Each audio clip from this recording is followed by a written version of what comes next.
जब भगवान शंकर ने दैत्य गुरु शुक्राचार्य को निगल लिया था।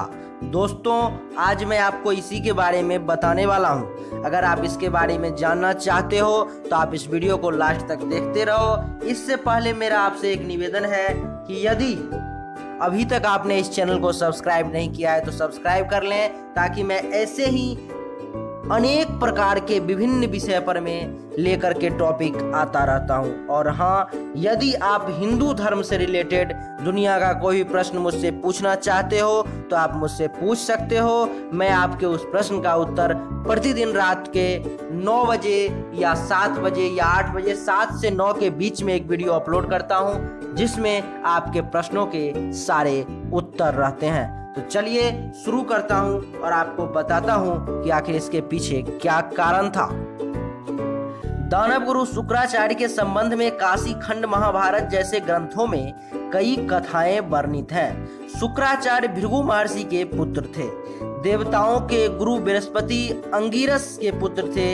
इन दोनों बालकों ने बाल्यकाल में कुछ समय तक अंगिरस के यहाँ विद्या प्राप्त की थी। आचार्य अंगिरस ने विद्या सिखाने में शुक्र के प्रति विशेष रुचि नहीं दिखाई और संतुष्ट होकर शुक्र ने अंगिरस का आश्रम छोड़ दिया और गौतम ऋषि के यहाँ जाकर विद्या दान करने की प्रार्थना की।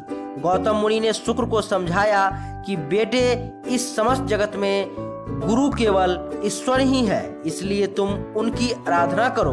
तुम्हें समस्त प्रकार की विद्याएं और गुण खुद ही प्राप्त होंगे। गौतम मुनि की सलाह पर शुक्र ने गौतमी तट पर पहुंचकर शिव जी का ध्यान किया। शिव जी ने प्रत्यक्ष होकर शुक्राचार्य को मृत संजीवनी विद्या का उपदेश दिया। शुक्र ने मृत संजीवनी विद्या के बल पर समस्त मृत राक्षसों को जीवित करना आरंभ कर दिया। परिणाम स्वरूप दानव अहंकार के वशीभूत हो देवताओं को यातनाएं देने लगे, क्योंकि देवता और दानवों में सहज ही जाति बैर था। इसके बाद देवता और दानव में निरंतर युद्ध होने लगे। मृत संजीवनी विद्या के कारण दानवों की संख्या बढ़ती ही गई। देवता असहाय हो गए। वे युद्ध में दानवों को पराजित नहीं कर पाए। देवता हताश हो गए। कोई उपाय ने पाकर वे शिव जी की शरण में गए, क्योंकि शिव जी ने शुक्राचार्य को मृत संजीवनी विद्या प्रदान की थी। देवताओं ने शिव जी के शिकायत की, महादेव अपनी विद्या का दानव लोग दुरुपयोग कर रहे हैं। आप तो समदर्शी हैं। शुक्राचार्य संजीवनी विद्या से मृत दानवों को जिलाकर हम पर भड़का रहे हैं। यही हालत रही तो हम कहीं के नहीं रह जाएंगे। कृपया आप हमारा उद्धार कीजिए। शुक्राचार्य द्वारा मृत संजीवनी विद्या का इस प्रकार अनुचित कार्य में उपयोग करना शिव जी को अच्छा न लगा। शिव जी क्रोध में आ गए और शुक्राचार्य को पकड़कर निगल डाला। इसके बाद शुक्राचार्य शिव जी की देह से शुक्ल कांति के रूप में बाहर आए और अपने निज रूप को प्राप्त किया। शुक्राचार्य के संबंध में एक और कथा इस प्रकार है कि शुक्राचार्य ने किसी प्रकार छल कपट से एक बार कुबेर की सारी संपत्ति का अपहरण किया। कुबेर को जब इस बात का पता चला तब उन्होंने शिव जी से शुक्राचार्य की शिकायत की। शुक्राचार्य को जब मालूम हुआ कि उनके विरुद्ध शिव जी तक शिकायत पहुंच गई तो वो डर गए और शिव जी के क्रोध से बचने के लिए झाड़ियों में जा छिपे। आखिर वे इस तरह शिव जी की आंख बचाकर कितने दिन छिप सकते थे। एक बार शिव जी के सामने पड़ गए।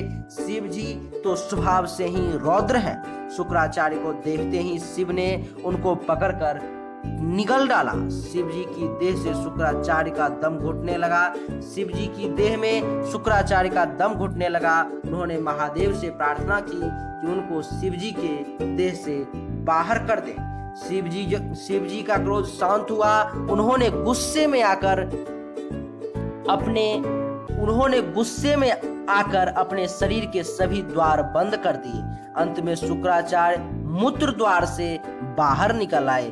इस कारण शुक्राचार्य पार्वती परमेश्वरी के पुत्र समान हो गए। शुक्राचार्य को बाहर निकले देख शिव जी का क्रोध फिर से भड़क उठा। वे शुक्राचार्य की कुछ हानि करे। इस बीच पार्वती ने परमेश्वर से निवेदन किया कि यह तो हमारे पुत्र समान हो गया है, इसलिए इस पर आपको क्रोध नहीं करना चाहिए, यह तो दया का पात्र है।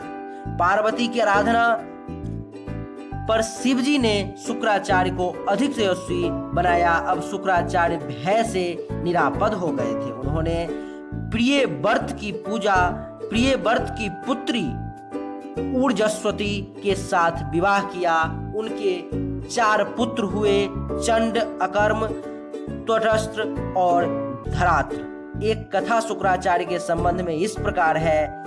एक बार वामन ने राजा बलि के पास आकर 3 कदम रखने की पृथ्वी मांगी। जब यह समाचार शुक्राचार्य को मिला, उन्होंने राजा बलि को समझाया कि राजन सुनो, आपसे 3 कदम जमीन मांगने वाले व्यक्ति नहीं है, वे नर भी नहीं है। भूल से भी सही उनको 1 कदम रखने की जमीन तक मत देना। नीति शास्त्र बताता है कि वाणिज्याक्ष, विवाह, प्राण, मान तथा वित्त के संदर्भ में झूठ बोला जा सकता है, इसलिए मेरी सलाह मानकर याचक को जमीन का दान देने से अस्वीकार कर दो। शुक्राचार्य ने राजा बलि को इस तरह अनेक प्रकार से समझाया, परंतु राजा बलि अपने वचन के पक्के थे और साथ ही ज्ञानी भी, इसलिए उन्होंने दृढ़ स्वर में उत्तर दिया कि यदि याचक नर ना होकर के नारायण भी हो तो और अधिक उत्तम है। यदि उनके हाथों मेरा कुछ अहित होता है तो वह मेरा भाग्य ही माना जाएगा, इसलिए ऐसे सुअवसर से मैं वंचित नहीं होना चाहता। मैं अपने वचन का पालन कर हर हालत में पालन करना चाहूंगा। यह कहकर राजा बलि ने प्रसन्नता पूर्वक वामन को 3 पग जमीन देने का निश्चय किया। इससे दानव गुरु शुक्र काफी चिंता में पड़ गए। उन्होंने संकल्प लिया कि किसी प्रकार से राजा बलि का उपकार करना चाहिए। यह विचार करके हुए मक्खी का रूप धरकर कमंडल की टोटी से जलधारा के गिरने से अटक गए। टोटी से जल के न गिरने देख राजा बलि ने तिल्ली लेकर कमंडल की टोटी में घुसेर दिया।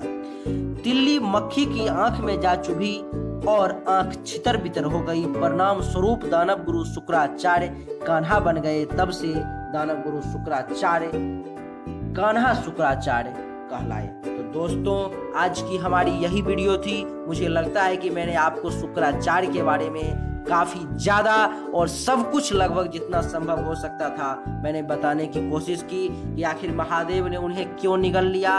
और भी बहुत सारी कथाएं भी जो थी, चाहे वो वामन अवतार की हो या शुक्राचार्य की हो या